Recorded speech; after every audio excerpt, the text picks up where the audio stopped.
you know? A lot of the founder rappers that I saw when I was growing up, like we've mentioned some of their names in here, and you know, the founders of hip hop itself, they didn't cash in on the payday. And you know, I've spoken to other rappers that I be around from a more current era, and they seem to feel that when I mention the old school rappers to them, they feel that they don't owe them anything. They feel like, oh, they never put nobody on, don't owe them nothing. And how do you feel about Yeah, that? what's your view on Well, put it this way, because I come from that era myself. What I have learned to do when I got my chance, remember I told you, I was the last man on the totem pole, being on the band. But when I got my turn, I learned to build and embrace, not abuse. Once I got in, I started seeing that now you are in a business, entertainment. You start to observe everything around you. So I learned how to pick up and embrace that. There's a lot of people from the beginning of the culture never had a 9 to 5 in their job. So they may not know much. I'm not saying they do, but they may not know much of responsibility what they have as an occupation.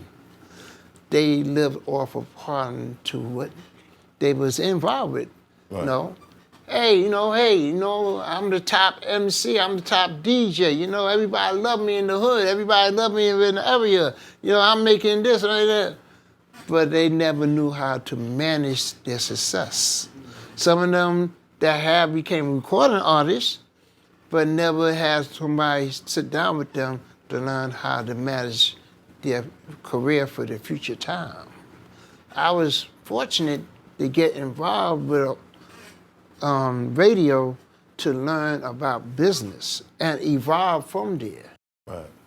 And not only that, I learned how to keep my name out there. It was sad many times where I had my peers that I came up with introducing them to some people and they don't recognize who they are.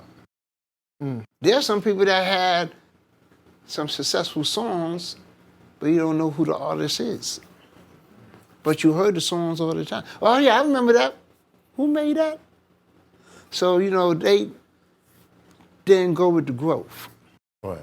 And, you know, a lot of them are set in their ways at the same time, too. Do you think the new age hip hop should, being that it's $1 billion industry now and it's using most of the stuff that these guys created? Well, here go another thing. Charity. Like I say, not all, some.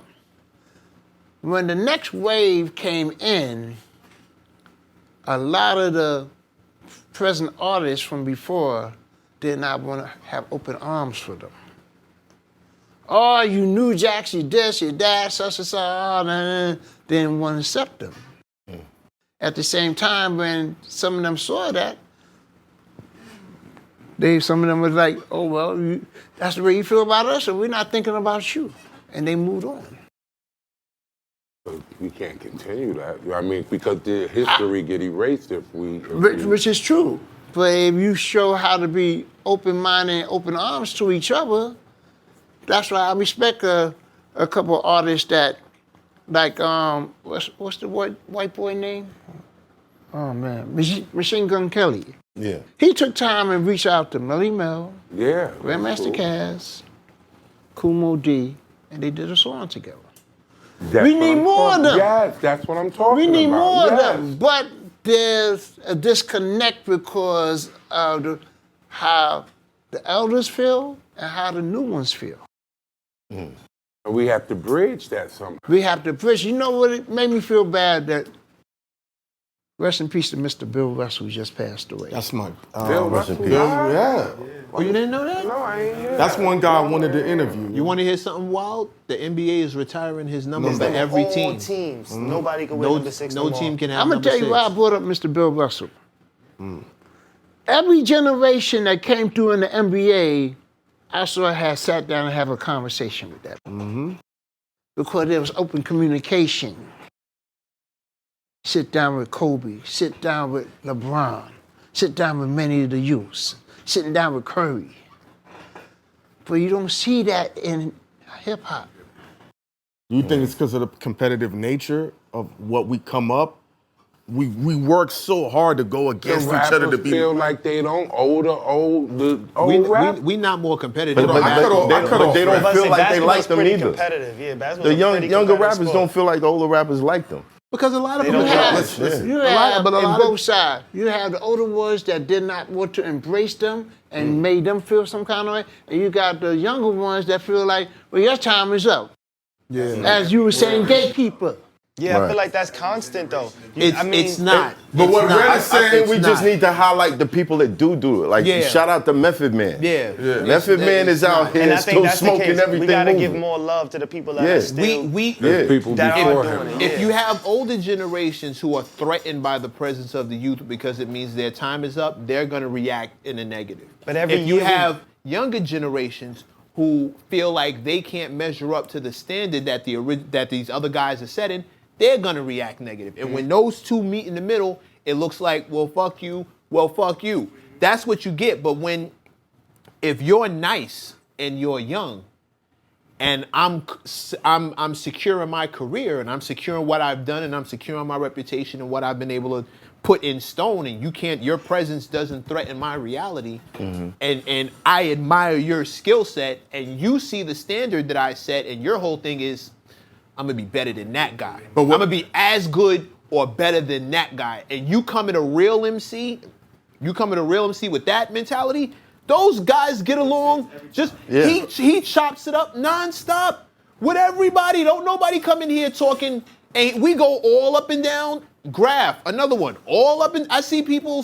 So I hate that narrative that we just hate each other. Yeah. It's the insecure and the whack who make the most noise. World star effect. They make the most noise, so that's what we pay attention to. But none of us look when he's sitting down giving classes to and talking about how he Funkmaster Flex and Moni Love and all this and he came. Come on, as many doors as he opened up. Why don't we have a DJ Khaled record and DJ Red Alert record? Ask Khaled. But I want to say, But that's just the point of what I'm making. Ask Khaled. But can we go back to what he's saying with Bill Russell? I think that's very important because it just opened my mind. We don't really have an almanac of the accomplishments of everybody in hip hop. Hip-hop like a stat sheet. See, like when you look at Bill Russell, Yeah, there's you know his 11 stats. rings Yeah, where he went through. and there's a reason to respect. Yeah, it's like so a now if we basketball come, paper. Math Hoffa, And that's what's lacking in the culture of hip hop. Yeah, like From the basketball. younger just to the older. like how you just sat down with my expert opinion, you ran down giving Uncle Luke his name. Not to disrespect, but what you did. Now everybody's gonna look and say, this guy been killing before my own pops was born. He's still acting. He's still. What you doing, man? What you doing? Oh. That's a show. That's a show, bro. We did nah. Got you. Stop talking. Stop Got talking. you. Got you. Immediately. But you know That what? is a show. Got I you. will, That's happening. I will admit this. That's I happening. am That's honored happening. to this day that Yeah. a great amount of the younger audience embrace me. Why? Because number one, I have learned to adapt from generation to generation, era to era. If I'm learning how to play break beats from the beginning to where I'm playing, Listening to the record. Yo, Listening to the needle, bro. to listening to certain feature rap records that's going on today. And I've said I'm learning how to sandwich everything together, not only as far as the genres of music, but different eras, and make it sound. Yeah.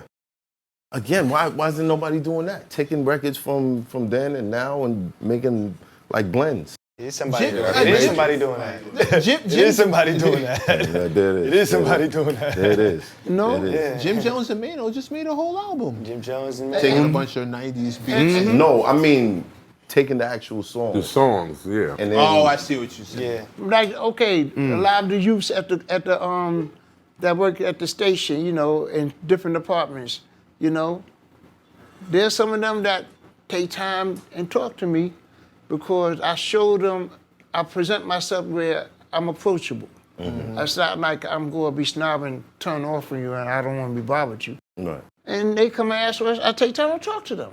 But I'm also learning from them too. Because I got to see where their minds is at, what they thinking, what they feeling. What's something you learned from Funk Flex? Flex is a mastermind in a business sense. What I respect about Flex, he never forget who helped bring him in. When he formed this thing, Lit Digital DJs, he grabbed Chuck Chillot and myself to be a part of it because he looked upon where we open our arms to him. He ain't turned his back. He ain't say, oh, your time is up. He embraced us, regardless how long we've been around. Here it is. He keep me in tune.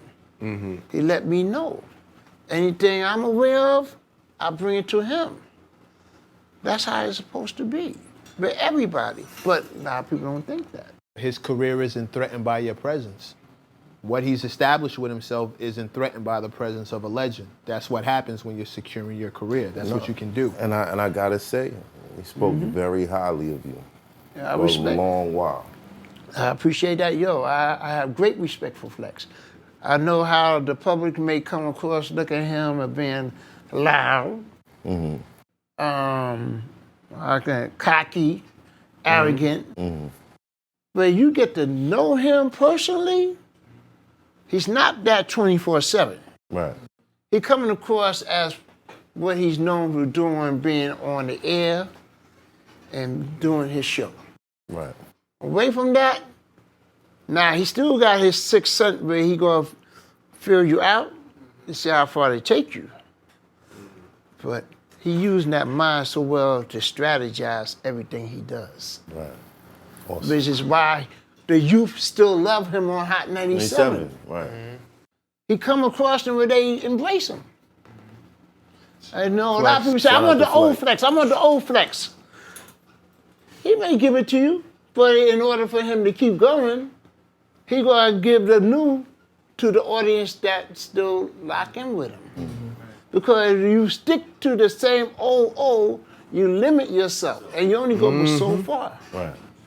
If I didn't take the initiative from ever to ever, generation to, grab to the next agenda, next whatever it is, I would have been left back myself. So that's what you gotta do. It's Hoffa, trapper turn smack rapper.